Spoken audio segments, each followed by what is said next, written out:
तो शुरू करते हैं हम लोग। सबसे पहले मैं आपको बताता हूँ कि ये दुनिया है कैसी, दिखती कैसी है और हम इसको समझेंगे कैसे।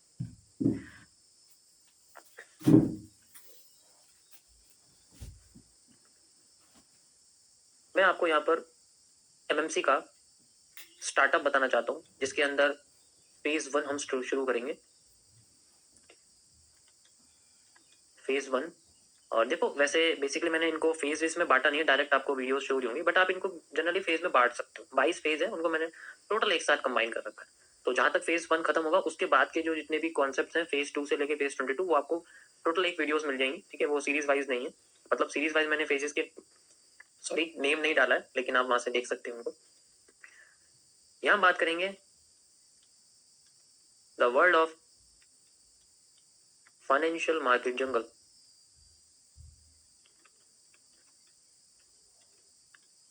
देखो, थोड़ी बहुत स्पेलिंग गलत हो जाए तो उसके लिए माफी है, लेकिन कॉन्सेप्ट आपको बिल्कुल क्लियर दिखेंगे।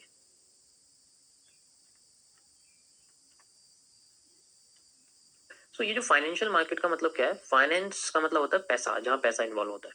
ठीक है, तो हम उस दुनिया की बात करेंगे जहां पर हमारा मनी, यानी कि जहां पैसा इन्वॉल्व होता है, जहां मनी इन्वॉल्व होता है। तो मनी इन्वॉल्व होता है तो हम उसको सबसे पहले मनी मार्केट बोलते हैं। मनी मार्केट आपकी एक गैलेक्सी की तरह होती है। यू नो गैलेक्सी, ये आपकी एक गैलेक्सी की तरह होती है। जैसे हमारी मिल्की वे गैलेक्सी है, इस मनी मार्केट के अंदर ये फाइनेंशियल मार्केट आती है।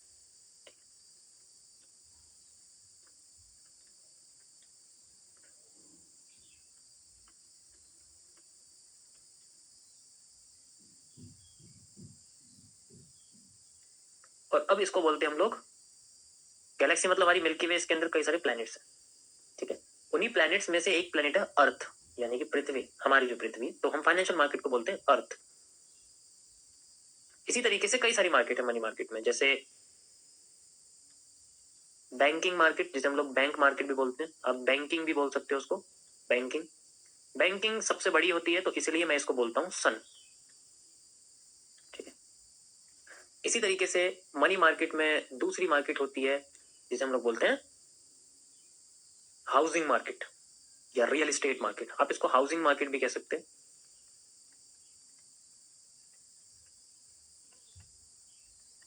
ठीक है, अब हाउसिंग मार्केट हमारी, ये भी बहुत बड़ी मार्केट है लेकिन इतनी बड़ी नहीं, ये सेकंड नंबर पे आती है। ठीक है, मतलब देखा जाए तो इसके मुकाबले, लेकिन ये इतनी भी बड़ी नहीं है, बट फिर भी हम इसको सेकंड नंबर पे मानते हैं, तो इसीलिए मैं इसको बोलता हूँ जुपिटर। जुपिटर। इसी तरीके से और मार्केट होती है, जैसे हम बात करते हैं नेक्स्ट मार्केट के बारे में, और भी कई सारी इसके अंदर मार्केट बेसिकली। जैसे एक मार्केट होती है हमारी, आप कंट्री वाइज अगर आप देखोगे तो सी है, जैसे आपका समुद्र है एक, समुद्र भी आपका एक तरह से जो होता है मार्केट। और अब समुद्र और पानी किसके अंदर है? देखा जैसे कि हमारे पास नेपच्यून है, चलो वो थोड़ा सा साइंस से रिलेटेड हो जाएगा, मैं सिंपल भाषा में समझाता हूँ आपको, समझे नहीं अभी। ठीक है, तो ये कई सारी पैसे, ये वो चीजें जहां पर हमारी बेसिकली पैसे को बढ़ाया जाता है, घटाया जाता है, फ्लो किया जाता है, ये उन जगहों के नाम।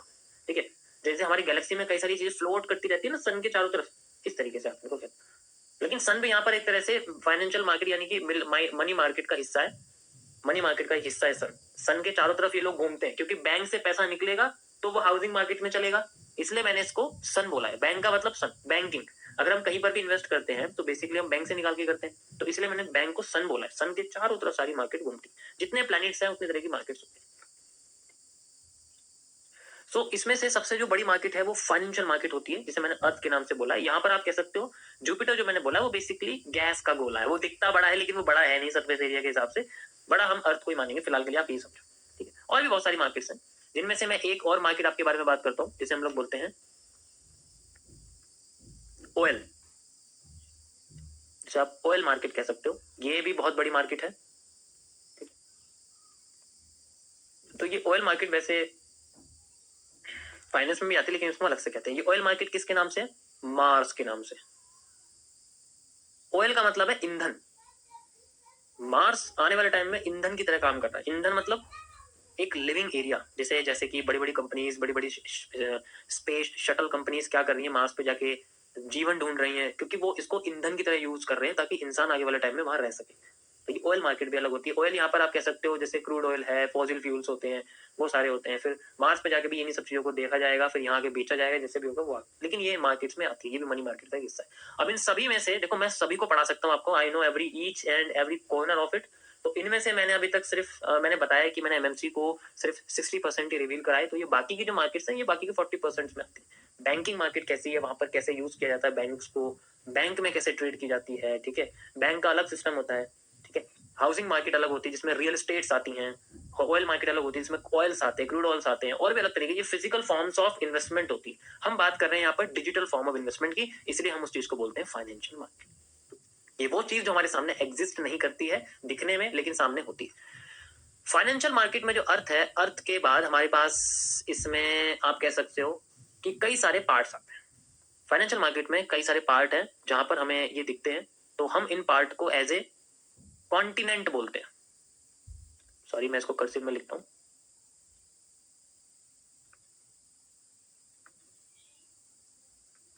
कॉन्टिनेंट्स यानी कि जैसे सबसे बड़ा कॉन्टिनेंट कौन सा हमारे पास, एशिया। एशिया सबसे बड़ा है, ठीक है, जिसके अंदर रशिया, इंडिया, चाइना, जापान, ये सब आते हैं। ये एशिया हमारा कॉन्टिनेंट है बेसिकली।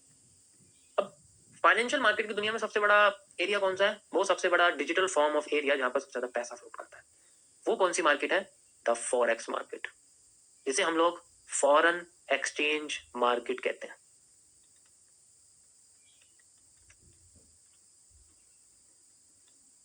ठीक है, जिसे हम लोग फॉरेक्स मार्केट कहते हैं। ये सबसे बड़ी मार्केट है।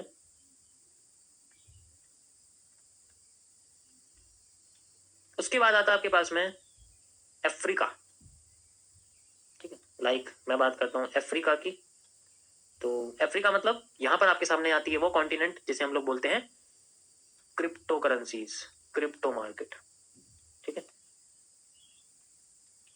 इसे हम बोलते हैं क्रिप्टो मार्केट। ये भी बहुत बड़ी करेंसी बेसिकली आप कह सकते हो। उसके बाद नेक्स्ट कॉन्टिनेंट आता है हमारे पास,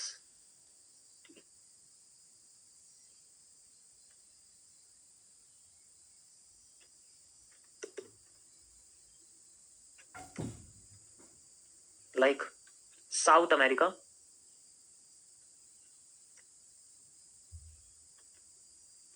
और इसे हम लोग बोलते हैं स्टॉक मार्केट।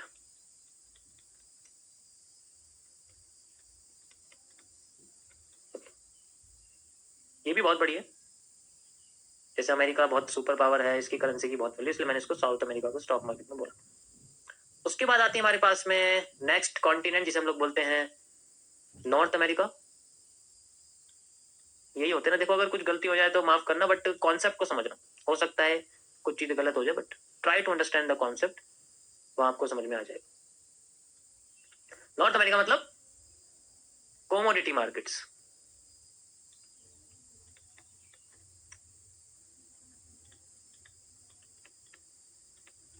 ठीक है।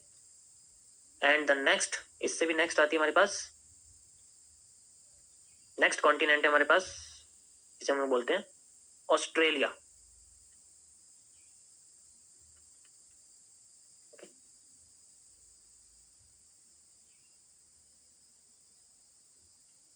ऑस्ट्रेलिया बहुत बड़ा है, छोटा नहीं है ये भी। तो इसीलिए हम इसको इस्तेमाल करते हैं गवर्नमेंट बॉन्ड्स की मार्केट में,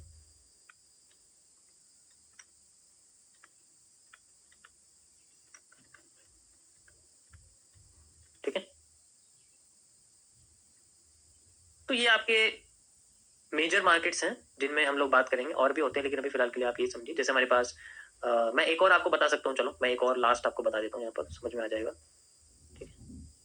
लास्ट हमारी है यूरोप, ठीक है।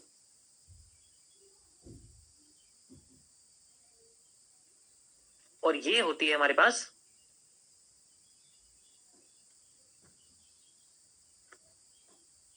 ऑप्शंस, जिन्हें हम लोग ऑप्शन मार्केट बोलते हैं। ये अलग तरह की मार्केट है, इसे भी मैं आपको एक्सप्लेन करूंगा, ठीक है। अब सोचो मैंने इसे यूरोप में क्यों रखा, अभी हर एक चीज एक्सप्लेन करूंगा। यहाँ एक एक लेटर लिखा हुआ है, स्पेलिंग मिस्टेक में भी हो सकती है, लेकिन एक एक लेटर लिखे हुए के पीछे बहुत बड़े बड़े रीजन है। So let's start from this. आपको सारे कॉन्टिनेंट पता चल गए, अर्थ के अंदर ये कॉन्टिनेंट है, यानी कि फाइनेंशियल मार्केट के अंदर ये कॉन्टिनेंट है, और इस तरीके से मैंने इनको डिवाइड करा हुआ। अब इन कॉन्टिनेंट्स के अंदर कंट्रीज है, इन कॉन्टिनेंट्स के अंदर कंट्रीज है जैसे, और इन कंट्रीज के अंदर ही हमारी सारी चीजें यूज होती है। जैसे मैं बात करता हूं कमोडिटी मार्केट के बारे में, तो इसके अंदर जो कंट्री है,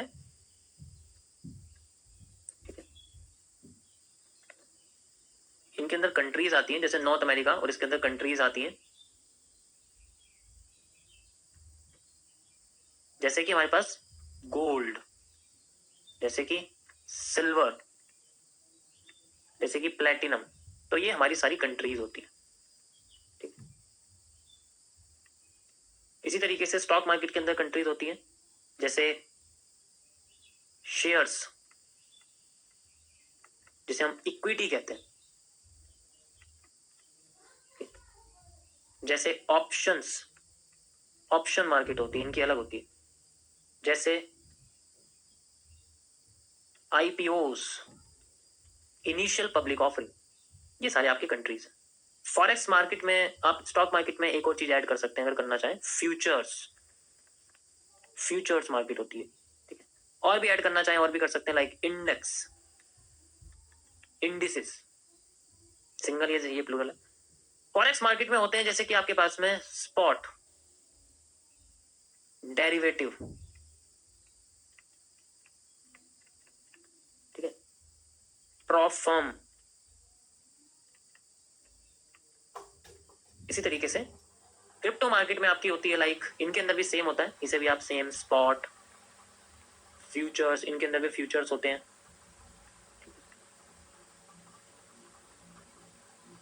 फिर आप इसको लेजर भी ऐड कर सकते हो, लेजर वॉलेट बोलते हैं एक तरह से,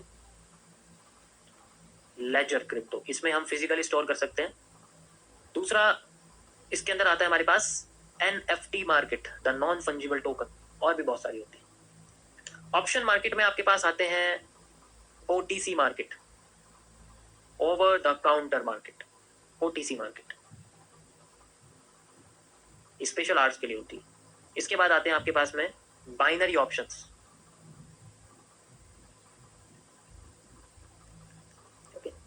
गवर्नमेंट बॉन्ड्स के अंदर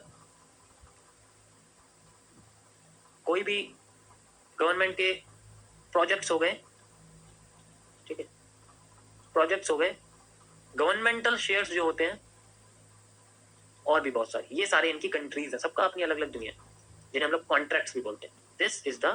this is just a replication, जिसे आप बोल सकते हो कि इस तरीके से हमारे सामने ये सारी कंट्रीज है, ठीक है। ये फाइनेंशियल मार्केट की कंट्रीज है। अब इन कंट्रीज में एक लैंग्वेज बोली जाती है, ठीक है। जैसे अगर हम अमेरिका की बात करें तो वहां पर इंग्लिश बोली जाती है सबसे ज्यादा। साउथ अमेरिका की बात करें तो वहां पर आप कह सकते हो कि ज्यादातर, ब्राजील है, मैक्सिको है, तो वहाँ मैक्सिकन, ब्राजीलियन, पुर्तरिको में आप पुर्तगाल कह सकते हो, वहां पर भी अलग अलग तरीके की लैंग्वेज है। एशिया में हिंदी बोलते हैं, रशियन बोलते हैं, पोर्चुगीज बोलते हैं, ठीक है, चाइनीज बोलते हैं, जापानीज, कोरियन आप कह सकते हो, और सिंगापुरियन बोलते हैं। तो यहाँ कई सारी लैंग्वेज यहाँ पर बोली जाती है। थाईलैंड भाषा भी, थाई भाषा भी बोली जाती है। उसके बाद जैसे हमारे पास अफ्रीका है, तो यहाँ पर अफ्रीकन लैंग्वेज बोली जाती है। युगांडा है, ठीक है, इजिप्ट है, यहाँ पर इजिप्शियन लैंग्वेज होती है। एंड यहाँ पर आप बेसिकली कह सकते हो कि यहाँ इस्लामिक कंट्रीज ज्यादा होती हैं, ठीक है। एंड उसके बाद नेक्स्ट आपके पास आता है लाइक यूरोप। यूरोप में आपकी यूरोपियन लैंग्वेज है, जैसे जर्मनी है, जर्मन है, पोलैंड है, पोलिश है, ठीक है। इसी तरीके से सब कंट्रीज का अपना अपना लैंग्वेज आप कह सकते हैं। मोनाको है, मोंटे कार्लो है, ठीक है, और रॉसचाइल्ड है, म्यूनिक है, ऑस्विच है, बहुत सारी जगह हैं, इन सब में अपने अलग अलग लैंग्वेजेस। ऑस्ट्रेलिया है, ऑस्ट्रेलिया में आप इंग्लिश भी बोलते हैं, और भी बहुत सारी, ऑसी भी है, वहां पर बहुत सारी लैंग्वेज यहाँ बोली जाती है। तो हर जो है आप कह सकते हो, हर कॉन्टिनेंट के अंदर जो कंट्रीज है, सबके अंदर अपनी अलग अलग लैंग्वेज है, लेकिन एक ऐसी लैंग्वेज है जो बाकी सब में सेम है। जैसे कि मैं बात करता हूँ इंग्लिश की, आप किसी भी जगह पे चले जाओ, आपको इंग्लिश तो हर जगह ये होगा कि कोई ना कोई पहचान ही लेगा। कुछ कंट्रीज है जहाँ पर इंग्लिश नहीं बोलते हैं, वहां पर भी अपनी निजी लैंग्वेज को ज्यादा वैल्यू देते हैं। तो लेकिन हमारी मार्केट की दुनिया में इंग्लिश नहीं बोलता कोई भी, यहाँ अलग तरीके की लैंग्वेज चलती है। तो इन सारी मार्केट्स में जो लैंग्वेज है, ठीक है, जितनी भी ये आपकी कंट्रीज हैं, इन सब कंट्रीज में एक लैंग्वेज हम बोलते हैं, ठीक है। जितनी भी कंट्रीज हैं बेसिकली, सॉरी, जितनी भी हमारी कंट्रीज हैं, इन सब में एक लैंग्वेज बोली जाती है, ठीक है। और ये लैंग्वेज होती है हमारी मैं लिख देता हूं यहां पर,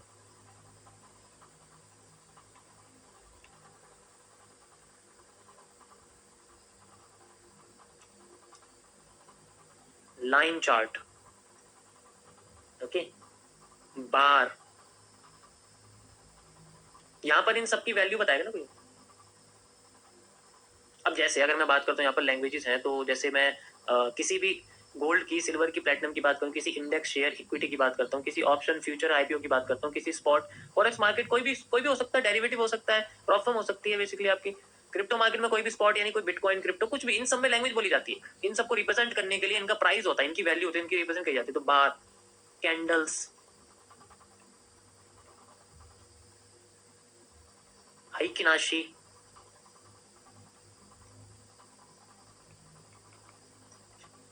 रैंको, kagi and so on, volume footprint, volume candles, ठीक है। तो कई सारी ऐसी वो है जो यहाँ पर बोली जाती है, जिन्हें हम रिप्रेजेंट होता है। अब इनमें से ऐसी कौन सी लैंग्वेज है जिसे आप ये कह दो कि ये मानो रशियन है, ये हिंदी है, ये सब कुछ है। तो इन सब में एक ऐसी भाषा है जो सब में यूज होती है। चाहे मैं आपको यहाँ पर किसी भी गोल्ड को दिखाऊं, या फिर मैं किसी भी ओटीसी मार्केट या किसी भी शेयर को दिखाऊं, किसी बाइनरी ऑप्शन को दिखाऊं, घूम फिर के आप आओगे इस लैंग्वेज के पास। And this is the English language, this is the English language of our. इसको मुझे आपको अलग कलर से दिखाना पड़ेगा, क्योंकि ये ही सब कुछ है। This is everything. ये जो आप देख रहे हो, ये ही है जो आपको हर चीज बताएगी, दिस लैंग्वेज। तो अब आप समझो मैं आपको क्या बताने की कोशिश कर रहा हूं इतनी देर से। लाइक ये मैं आपको ये समझाने की कोशिश कर रहा हूं कि this type, this chart type जिसे आप बोलते हो, is a type of language. ये एक लैंग्वेज है, और इसी लैंग्वेज को हम लोग बोलते हैं इंग्लिश, जो सबसे ज्यादा बोली जाती है।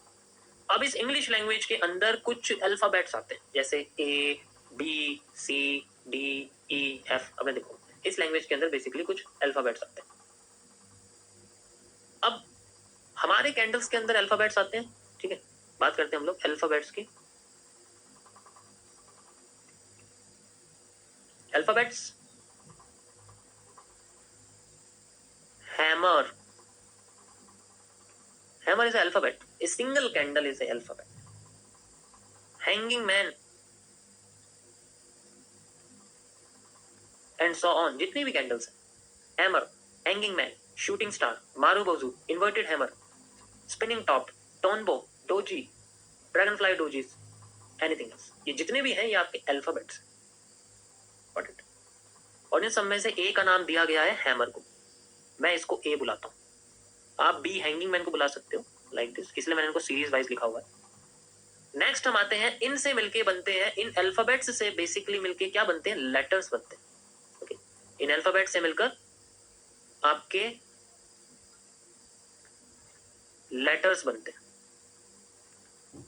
लाइक इज, एम, आर, ठीक है, द, देम, दे, ये सारे लेटर्स बनते हैं इंग्लिश के। हमारी लैंग्वेज में इन लेटर्स को बोला जाता है 2 CPs, 3 CPs, 4 CPs, 2 candlestick pattern, 3 candlestick pattern, 4 candlestick pattern.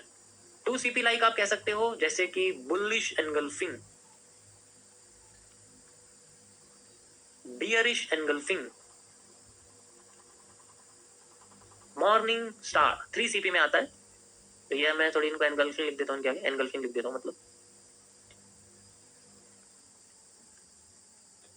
3 CP यानी कि आपके पास मॉर्निंग स्टार। अभी धीरे धीरे करके आप बस इनके नाम ऐसे रखो जिनको पता नहीं है।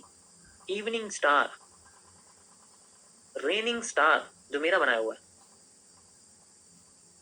4 CP like tree, 4 CP like V, और भी बहुत सारे पैटर्न्स। तो ये सारे आपके स्टार हैं। So these are the letters. अब लेटर्स तो पता लग गए, इनमें सबसे ज्यादा आने वाला जो लेटर है वो आपको मिलेगा बुलिश और बियरिश एनगल्फिंग। तो बुलिश एनगल्फिंग हमारे लिए सबसे मेन है, जो मार्केट को अपसाइड करता है, बेरिश एनगल्फिंग जो मार्केट को बेसिकली आपके डाउन साइड करती है। ठीक है, मैं आगे बताऊंगा ये किस तरीके से फॉर्म होगा, A to Z her candles की डिटेल आपको एक्सप्लेन करूंगा यहाँ पर, इस तरीके से काम करती है। अब इन लेटर्स से मिलकर बेसिकली आपके सेंटेंसेस बनते हैं। देखो ये जो मैं आपको समझा रहा हूँ ये मेरी अपनी रिसर्च है, मैं इस तरीके से मार्केट को मैंने डिजाइन करा है, मैं इस तरीके से समझता हूँ, इसलिए अच्छे से इसको सुनना। उसके बाद हमारे सामने बनता है सेंटेंसेस। सेंटेंसेस यानी कि आसान भाषा में CCPs। अभी चलो मैं और सिंपल कर देता हूँ, chart patterns.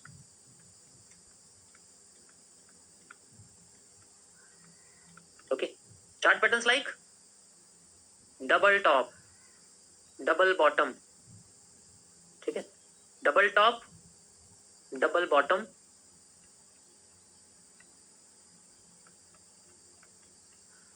Okay, chart pattern like head and shoulder,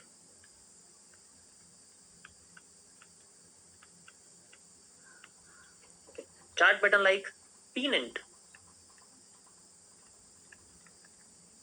and so on, parallel channel, etc. बहुत सारे। So these are the chart patterns. इनको समझना पड़ता है। ये है गाइस हमारी फाइनेंशियल मार्केट की एक छोटी सी दुनिया। अब इन सब से मिलके हम लोग क्या करते हैं, दो चीजें करते हैं। एक अपना पैसा बनाते हैं, एक दूसरे का पैसा बनाते हैं, या फिर तीसरा हम सिखाते हैं, जो कि मैं आपको बताऊं। तो इन सब में जो अपॉर्चुनिटीज हैं वो बहुत ही रेयर है। फाइनेंशियल मार्केट में जो अपॉर्चुनिटीज होती है जिनके बारे में हम लोग बात करेंगे, ठीक है, तो एक पार्ट यहाँ से निकलता है आपका फाइनेंशियल मार्केट की एक और दुनिया है, जैसे उस कॉन्टिनेंट को हम लोग बोलते हैं अपॉर्चुनिटीज, ठीक है। वैसे तो कोई कॉन्टिनेंट बचा हुआ नहीं है, लेकिन फिलहाल के लिए भी आप समझो। तो इन अपॉर्चुनिटीज में क्या क्या आता है उसके बारे में हम बात करेंगे। अपॉर्चुनिटीज पहले मैं आपको बता देता हूँ कि है क्या, और आप सीखने के लिए हर दुनिया में बस एक ही नाम सुनते हो जो मेरी लिस्ट में सबसे नीचे है, सबसे लास्ट है, ट्रेडर, फिनफ्लुएंसर, फाइनेंशियल फिनफ्लुएंसर, जिसे हम लोग फिनफ्लुएंसर बोलते हैं, ठीक है। 99% फ्रॉड होते हैं इनमें। Next, analyst like me. Next, brokers. Next, consultancy firms.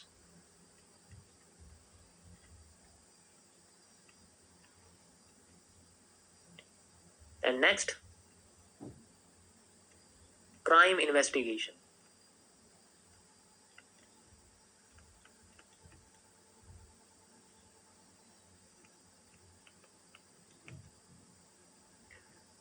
So these are some things जिनमें सबसे आखिरी स्टेट में आता है ये। It's just like a medical store, कि अगर मेरी B pharma, M pharma, D pharma की डिग्री करने के बाद मैं अगर किसी भी बड़ी दवाई की कंपनी में एज ए रिसर्चर नहीं लग पाया, दवाई बनाने के लिए साइंटिस्ट नहीं बन पाया, क्योंकि मैंने मेहनत तो उतनी करी नहीं, तो मैं कैसे बन जाऊंगा? कंपनी लेने की नहीं है मेरे को, चाहे मेरे पे डिग्री कोई सी भी हो। तो घूम फिर के मैं क्या करूंगा, अपनी डिग्री का इस्तेमाल कैसे करूंगा? मेडिकल स्टोर खोलकर। तो ये मेडिकल स्टोर होता है। सबसे लास्ट में कुछ नहीं आया तो ट्रेडर बन जाओ, जो इन सब अपॉर्चुनिटीज के सामने तो कुछ भी नहीं है। उसके बाद आता है, ये सबसे खतरनाक है, डोंट गो फॉर दिस, क्योंकि इसमें जो फिनफ्लुएंसर है, जो यूट्यूब ट्रेडर्स हैं, जो ये सब हैं, ये वो हैं जो, क्योंकि देखो पहले आप ट्रेडर को समझो क्या होता है, उसके बाद आपको समझ में आएगा। ट्रेडर बेसिकली अपना पैसा लगाता है, ठीक है। क्या करता है वो? अपना पैसा लगाता है, ट्रेड करता है अपने पैसे से, और उसी के अंदर वो प्रॉफिट लॉस बना के अपने पास लाता है, जिसे आप लोग PNL कहते हैं। अपनी पैसा लगा के वो ट्रेडर वापस लाता है। फिनफ्लुएंसर क्या करता है? ये ट्रेड लगवाता है, सिखाता है, भटकाता है, और फिर ये ट्रेडर के पैसे से ट्रेड लगा के उसको PNL देता है, बदले में एक कमीशन लेता है। कमीशन हो सकता है वो बेसिकली आपका ब्रोकर दे देता है, या फिर आप कह सकते हो कि और भी बहुत सारे सोर्स होते हैं इसके। तो फिनफ्लुएंसर का जो बेसिकली जो सबसे ज्यादा जो इनकम सोर्स होती है वो इस तरीके से निकल करके कमीशन के जरिए आती है, और वो तभी आती है जब वो ट्रेड करवाता है। ट्रेड मतलब जब वो लाइव ट्रेडिंग करवाता है, तभी उसके पास सबसे ज्यादा रेवेन्यू जनरेट होती है, क्योंकि लोग ट्रेड चलते हैं उससे बहुत ज्यादा कमीशन आता है। अब यकीन नहीं करोगे, थाउजेंड्स ऑफ डॉलर्स आ जाते हैं अगर स्ट्रीम पर 2-3 हजार व्यूज आते हैं। लेकिन ये ठीक नहीं है, इट्स नॉट लीगल, ये लीगल नहीं है, ये लीगल चीजें हैं। तो आज नहीं तो कल वो बंदे फंसते हैं, फिर देश छोड़ के भागते हैं। बहुत है, मैं नाम नहीं लूंगा, बहुत लोग हैं, आपको पता भी नहीं है कि why the people are living in Dubai और like any other countries other than India, because यहाँ रह के नहीं कर पाएंगे, उन्हें भी पता है। एंड इसके बाद हमारे पास आती है अपॉर्चुनिटी क्राइम इन्वेस्टिगेशन की, जिसको मैं सबसे लास्ट में बताऊंगा, इसलिए मैंने इसको 3rd नंबर पे लिखा, लेकिन लास्ट में। उसके बाद आते हैं आपके पास में एनालिस्ट। इनसे पंगा नहीं लेना कभी भी, बिकॉज ये सिर्फ एक कॉन्सेप्ट का यूज करके मार्केट को सॉल्व नहीं करते। They are the researcher, they are the scientist of the market, they make the market, they make the trend, they make everything. ये रिसर्चर्स होते हैं, इनको अपने रिसर्च से मतलब होती है, आप इनको रिसर्चर कह सकते हो। ठीक है, ये क्या करते हैं, ये मार्केट को एनालाइज करते हैं, चार्ट को एनालाइज करते हैं और अपने एनालिसिस को एज ए प्रोडक्ट, अपने एनालिसिस को एज ए प्रोडक्ट सेल करते हैं। लाइसेंस्ड हो, अगर ये किसी कंपनी को सेल करते हैं, अगर ये किसी कंपनी को किसी अननोन पर्सन को सेल करते हैं, तो they need a investment adviser या फिर रिसर्च एनालिस्ट का इन्हें एक लाइसेंस चाहिए होता है, जिसके बाद ही अपना जो एनालिसिस है, बेसिकली जो प्रोडक्ट की तरह सेल कर रहे हैं, ठीक है, वो किसी अननोन पर्सन का, जिसे हम क्लाइंट या कस्टमर कहते हैं, उसके लिए चाहिए होता है। बाकी अगर ये क्लाइंट इनका अपना फॉर्मल है तो कोई प्रॉब्लम नहीं, फॉर्मल मतलब अपना कोई फैमिली है या फिर अपना कोई रिश्तेदार है, स्ट्रेंजर नहीं है, तो उसमें लाइसेंस की कोई जरूरत नहीं, क्योंकि वो एज ए उनको रिसर्च करके अपने एज ए उनको बेच रहा है, उसमें कोई प्रॉब्लम नहीं है। जनरली मेरा जो वर्क है वो बेसिकली इस साइड ही है, ठीक है। तो ये चीज होती है, बाकी एनालिस्ट का और भी काम होता है, अभी आगे बताता हूँ आपको। नेक्स्ट पार्ट में आते हैं आपके पास में one of the most powerful, one of the most lucrative brokers. एक ट्रेडर कभी भी ट्रेड करने वाले ब्रोकर से ज्यादा अमीर नहीं हो सकता, ठीक है। इस दुनिया में ट्रेडिंग की, इस इंडिया में सबसे ज्यादा जो स्टॉक ब्रोकर होते हैं, ट्रेडर से ज्यादा कमाते हैं हर साल, ठीक है। सो उन्हें कुछ करना नहीं पड़ता, दे जस्ट ऑपरेट ब्रोकर। यहाँ पर ब्रोकर का काम क्या होता है, ब्रोकर के अंडर ट्रेड लगती है, ठीक है। ब्रोकर के अंडर क्या लगती है, ट्रेड्स लगती है। एक ट्रेडर ट्रेड्स लगाता है ब्रोकर के अंदर, ठीक है, मैं ट्रेडर को ऐसा नाम दे रहा हूँ, ठीक है। वो अपनी कैपिटल का यूज करता है, वो ब्रोकर में अकाउंट लगा के, ठीक है, अपनी कैपिटल यूज करता है। ब्रोकर क्या करता है, पहले ही या बाद में कमीशन कट कर लेता है, जिसे हम लोग ब्रोकरेज कहते हैं। प्री ट्रेड लगाने से पहले फिक्स होता है, वो ट्रेड लगते ही वो बाद में कट जाता है। यहाँ से ब्रोकर अपना फिक्स रखता है, जो कि उसकी वैल्यू के हिसाब से होता है, जितना वो लगा रहा है, जितना अमाउंट वो इन्वेस्ट कर रहा है, उसके कुछ परसेंट का वो हिस्सा होता है। ब्रोकर इस तरीके से पैसा कमाता है। अब ट्रेडर का प्रॉफिट हो या लॉस हो, इसको इसका कमीशन मिल जाएगा, तो दोनों ही केस में ब्रोकर हमेशा प्रॉफिट में रहता है। This is called the second point. ये मेरी नजर में सेकंड लार्जेस्ट इनकम सोर्स है फाइनेंशियल मार्केट की दुनिया, जिस लेवल तक पहुंचना इतना आसान नहीं है। You need a very very very high level of connections with the officials, high level of licences. India में करना पॉसिबल नहीं है, क्योंकि इतनी ज्यादा रेगुलेशंस हैं। इंडिया गवर्नमेंट चाहती नहीं है कि कुछ काम करे, पैसे वैसे बनाए लोग, वो चाहते ही नहीं है कि कुछ भी ऐसा काम करें। इसीलिए कुछ ही ब्रोकर हैं जिनकी मोनोपोली चलती है, जिनका अपना काम चलता है, वही करते हैं, और बहुत मोटा अमाउंट में सरकार को पैसा देना पड़ता है, इसके बाद जाके ही वो टिक रहे। तो ये आसान नहीं है इतना। सेकंड है हमारे पास सबसे बेस्ट, द फर्म्स, जिसे हम लोग कंसल्टेंसी फर्म कहते हैं। कंसल्टेंसी फर्म बेसिकली क्या करती है, ये जो ट्रेड नहीं कर पाते, जिन्हें ट्रेडिंग आती नहीं है, लेकिन जिनके पास पैसा होता है, उन्हें कांटेक्ट करके, या फिर लोग कभी कभी इनको डायरेक्ट कांटेक्ट करके इनसे अपने पैसे को ग्रो करवाते हैं। ये ग्रोथ होते हैं, डेवलपर की तरह काम करते हैं। ये कंसल्टेंसी फर्म क्या करती है, ये इसका एक अलग ही दुनिया है इसकी, मैं एक्सप्लेन करता हूँ आपको इनका क्या होता है। कंसल्टेंसी फर्म क्या करती है, रीच करती है कस्टमर्स को, जिनके पास बेसिकली पैसा होता है, ठीक है। तो कुछ कस्टमर्स होते हैं, आप हाई टिकट क्लाइंट बोलते हैं, हमारे तुम्हारे पास कभी नहीं आएंगे भाई, हम तो जो हाई टिकट क्लाइंट्स होते हैं उनको रीच करती है, ठीक है। रीच करने के बाद इनको, जब ये क्लाइंट सक्सेसफुली मान जाता है, तो इनका जो अमाउंट होता है, इनका अमाउंट ट्रांसफर किया जाता है एक ब्रोकर के पास, जो कि मैंने ऊपर आपको बता दिया है। एक ब्रोकर के अंदर इनका अमाउंट ट्रांसफर किया जाता है, और फिर बाद में ये क्या करते हैं, ये फिर बाद में ब्रोकर के बाद एक एनालिस्ट की हेल्प लेते हैं चार्ट को सॉल्व करने के लिए, ठीक है। चार्ट को सॉल्व करने के लिए एनालिस्ट की हेल्प लेते हैं, और फिर बाद में जब इन एनालिसिस ऐसे प्रोडक्ट मिल जाता है, ये एनालिस्ट को अपना पेमेंट कर देते हैं, ठीक है। एनालिस्ट को अपना पेमेंट मिल जाता है, एनालिस्ट यहाँ से चला जाता है अपना एनालिसिस देने के बाद, और फिर कंसल्टेंसी फर्म ब्रोकर में ट्रेड लगा के उन्हें प्रॉफिट वगैरह दोबारा से क्लाइंट्स को देती रहती है और उसी पैसे से नेक्स्ट वो अपना कमीशन भी निकालती है, जैसे 5%, 10% है, 20% है, जैसे भी होता है उनका अपना हिस्सा होता है, इस तरीके से पूरा का पूरा हिस्सा। तो कंसल्टेंसी फर्म कनेक्शन की तरह काम करती है और ये बेस्ट होती है। ये इसका एक और पार्ट आता है जिसे हम लोग बोलते हैं बाहर की दुनिया में हेज फंड। हेज फंड भी इसी तरीके से काम करता है, ये स्टॉक मार्केट में काम करते हैं। और भी आते हैं जिन्हें हम लोग बोलते हैं प्रॉफ फर्म। अभी मैं दोनों एक्सप्लेन करूंगा, डोंट वरी, हर एक चीज आपको बताऊंगा किस तरीके से काम करती है। ये कंसल्टेंसी फर्म आई होप समझ में आ गया होगा ना। अब ये जो हमारे सामने हेज फंड और प्रॉफ फर्म है, इनकी क्या दुनिया है, इनको हम लोग आगे एलैबोरेट करते हैं कि कंसल्टेंसी फर्म के अंदर ये दोनों किस तरीके से काम करती हैं। सबसे पहले हम लोग बात करेंगे हेज फंड के बारे में। हेज फंड्स बेसिकली सबसे ज्यादा प्रॉफिटेबल्स होते हैं क्योंकि इनके पास दुनिया के बेस्ट एनालिस्ट होते हैं, one of the best analyst होते हैं, बहुत एक्यूरेट काम करते हैं, इसीलिए इनका प्रॉफिट भी बहुत अच्छा खासा आता है। और हेज फंड्स ऐसे किसी के भी पैसे मैनेज नहीं करते।